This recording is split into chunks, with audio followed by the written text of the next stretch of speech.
Welcome to Finest Worksongs. My name is Matt. My name is also Matt. This is our Summer Jam series. This summer, instead of taking a break, we just thought we'd cover some kind of random songs, as has been evidenced by doing everything from the Humpty Dance to Danzig. We're keeping it light, except for dancing. Today is super light. I'll Be There For You by the Rembrandts. I'll be there for you when the rain starts to fall. I'll be there for you like I've been there before. I'll be there for you 'cause you're there for me too.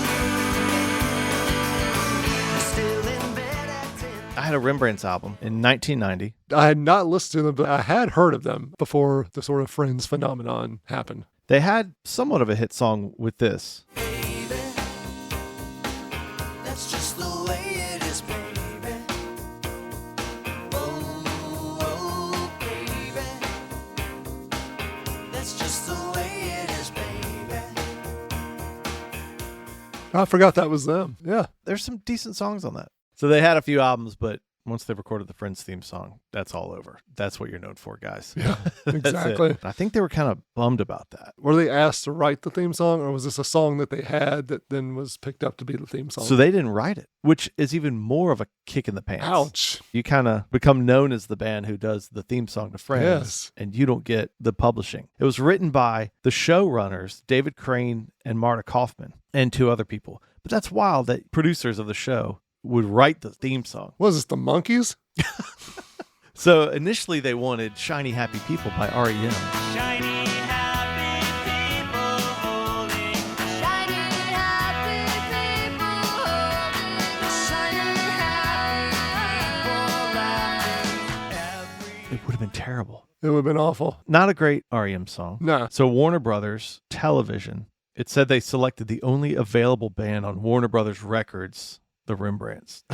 Feels like a little bit against their will they had to do this song, which they killed it. What are you talking about? I get if you're like, we didn't write it. Maybe that's it. Yeah. Maybe that's why they're bummed. So initially, I think they just recorded the theme song, one verse theme song. Gotcha. But then a radio announcer in Nashville looped the original short version into a full-length track and played it, and it became so popular that the Rembrandts had to themselves go record a full-length. They helped write the second verse and the bridge. One of the guys says, our record label said we had to finish the song and record it. There was no way to get out of it. They're like miserable about this. Sounds They've like made it. money though, because they've made performing rights. So anytime it's played, they get a lot of money. Yeah. You know, they don't get the publishing, but still. Somewhere in the world at every minute, Friends is on and that song is getting played. So they're probably doing okay. Yeah. But their artists, I'm sure it kicks them in the gut a little bit that this is the song that they're known for. That's probably what it is. So the lyrics, Matt, still in bed by 10, work began at 8. So you're still in bed. And then it said, you burn your breakfast so far. Things are going great. You got up and made breakfast when you're 2 hours late to work? Yeah, come on.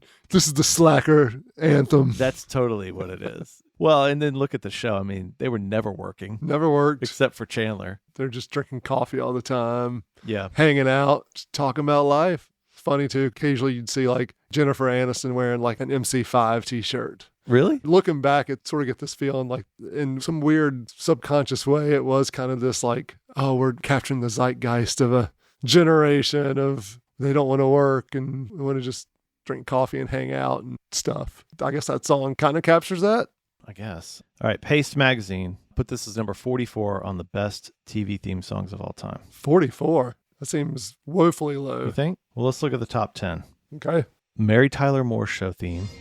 You're gonna make it after all. Which I don't know that theme. Okay. Gilligan's Island. Just sit right back and you'll hear a tale of a fateful trip that started from this tropic point aboard this tiny ship. Classic. It's a good one. Hawaii Five-0.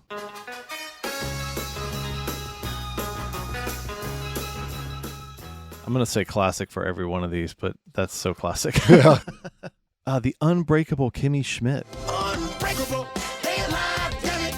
It's a miracle. Unbreakable, they alive, damn it. But females are strong and unbreakable. I love it because it tells the story of the show. Yeah. The Jeffersons, Matt. Okay. We're moving on up to the east side, to a deluxe apartment in the sky. Whoa,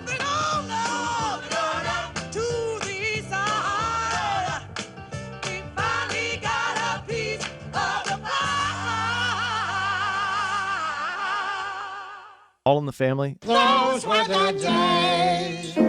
No. That's not a good song. No, it's not. The Simpsons. Danny Elfman. Sanford and Son. Yes.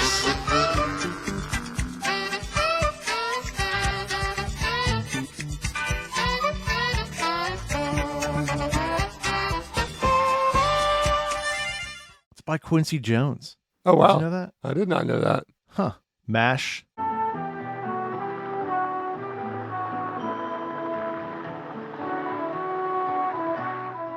I mean, it's iconic. It's iconic, but I don't know that. I don't listen to it and go, yes. Right. Number 1, Cheers.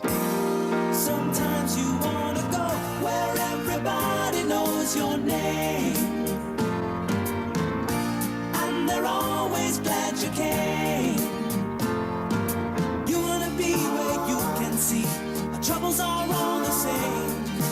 You wanna be where everybody knows your name. Well deserved. I have no problem with that. Yeah.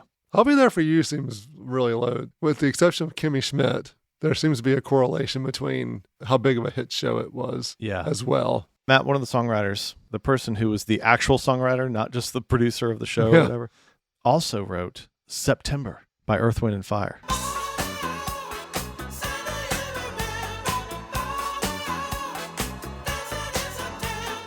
It was more than just showrunners and producers going, here's some words, put a song behind it. There was some thought in working with a legitimate songwriter. Yeah, because also they wouldn't be able to write the melody. No. They're not songwriters. Right. So they basically wrote a description of the show. Yeah. you know, right. and then you had someone put it to melody. But Friends holds up to me. We've watched it with our oldest. It's funnier than I remember. Yeah. It's like legitimately funny. Like anything else, your tastes kind of change over time. And I remember in college when it really hit, I remember thinking Joey was the funniest and Chandler was really funny. The parts of the show that I end up laughing out loud the most to are things that Ross does because Yeah. David Schwimmer's physical comedy is top notch. Friends definitely, I think it holds up pretty well. All right. Well, this has been Summer Jams. We'll see you next time. We'll be there for you.